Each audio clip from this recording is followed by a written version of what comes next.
Oh, who didn't see this coming?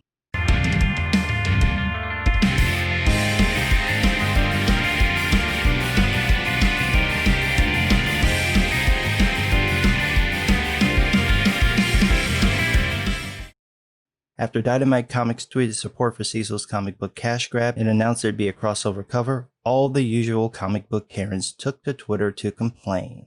So for those who don't know, Cecil is a YouTuber who rose to prominence within the so-called Comicsgate circle by pissing off everyone by pretending to support SJW Comics. The Comicsgate crowd were pissed because they didn't get the joke, and yes, I did get the joke and just kept my mouth shut. And SJWs were pissed because that's their default, and they thought he was one of them, and they didn't get the joke. Look, these aren't the smartest group of people, but they are the pettiest. So when Cecil's comic cash grab was a phenomenal success on Indiegogo, the usual cunt of Karens, and that's the proper grouping of Karens, pitched the fit and then kind of dropped it because no one cared.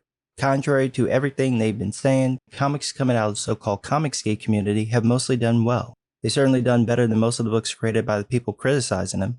They've done so well that it was only a matter of time before some established publisher came a-knocking, mostly to Ethan Van Sciver's door. He had a deal to do a cover with Dynamite several months ago, and SJWs lost their shit, but it really didn't affect anything. That Star Wars girl had a campaign cover as well with Vampirella that set off another Twitter controversy. I can never pin down exactly why. I'm guessing it's because people didn't like the art style of the cover, and so Twitter did its thing. But again, it still got through.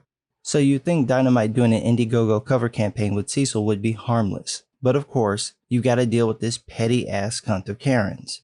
They were so generous this weekend, taking enough time away from fapping the drag kids to bitch on Twitter about something they don't actually care about.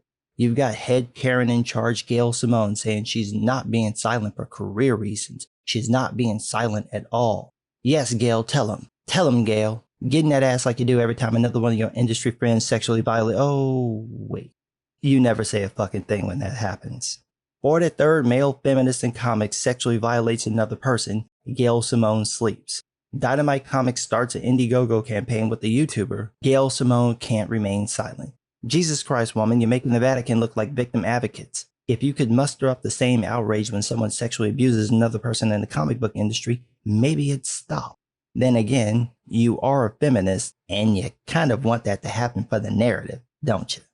Then you've got Mark Russell. Yeah, I know you don't know who he is. He don't know who he is either, but he's damn sure he's important enough to threaten Dynamite with refusing to work with them as long as they continue to affiliate whatsoever with Comicsgate. Yes, you tell him, Mark. You'd rather affiliate with the sexual harassers, rapists, child abusers, and sex fiends who make up the comic book industry instead. You know, your friends. Good on you, Mark. So glad to see you have your priorities in order. Then you've got someone I don't know censoring Comicsgate like a fucking child. You're a grown ass, well, that's debatable. You're supposed to be a grown ass, I'm going to assume man. Type out the fucking words. I'm sure when the FBI checks your DM, they'll find shit you wished you actually censored. Then you've got Doc Shaner, he does knockoff Hanna-Barbera art, talking about Dynamite cozying up the Comicsgate. Dude, I used to follow you on DeviantArt back when all you did was Captain Marvel and Marvel Family art. You were sane then. Now you're retweeting pledges to promise not to sexually abuse people like you didn't already know not to do that. I'm pretty sure you weren't touching people inappropriately before you joined the industry, so maybe you should be worried about who you've been cozying up to, and maybe refrain from drawing children in their presence. And then you've had some retailers jump in on this, so finally Dynamite bent the knee. Obviously, because what did you think was going to happen? These companies bend over faster than the Karen at a Little League game. This was going to happen because this is what always happens. This cunt of Karens probably contacted the various licensors who let Dynamite make Red Sonja and other titles and fuck with the only decent comic book revenue stream they've got. Here's the thing though, since you can see this coming, there's really no point in getting involved with these companies unless you've got the industry clout like EVS and Billy Tucci to kind of circumvent this. Otherwise they're gonna backtrack and you'll have wasted your time. I mean, it's not like Cecil needed Dynamite. His campaign was a success without them. You don't need to go through these people to get any books published, distributed, or build a fan base.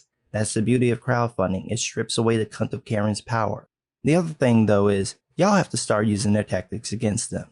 I mentioned this in a video a while ago. Stop waiting for this shit to happen. Hit them with their own bullshit. It's not like they don't have a lot and they can't defend it. They go, we don't want to deal with the hate movement like Comicsgate. Yeah, well, I don't want to deal with a bunch of sex offenders like comic book pros. You're so fucking full of Randall McGrabby hands y'all all had to take a pledge to keep your hands to yourselves. See? I don't have to fucking try. This cunt Karen's lecture in so-called comics is like when the uncle who molested you tries to tell you to listen to girls when they say stop. Really? Sit your ass down before I call 911. Your Gail Simones and Mark Russells are some of the most racist, sexist, homophobic, transphobic, sex abuse apologist bigots on the planet. It takes no effort to find them being massive hypocrites. So the next time one of these companies approaches you, turn the shit down because you know they're gonna backtrack anyway, and then go to Twitter and let people know. Dynamite offered me a gig, but I can't in good conscience work with a company that hires people like Mark Russell, who had to retweet a pledge to promise not to abuse women because he apparently didn't already know not to do that. I don't want to work with a company that hires people like Gail Simone, who supports sexually exploiting boys, like on shows like Drag Kids. Done. You have the higher moral ground. Obi-Wan Kenobi their asses. But what do I know? I'm just some guy.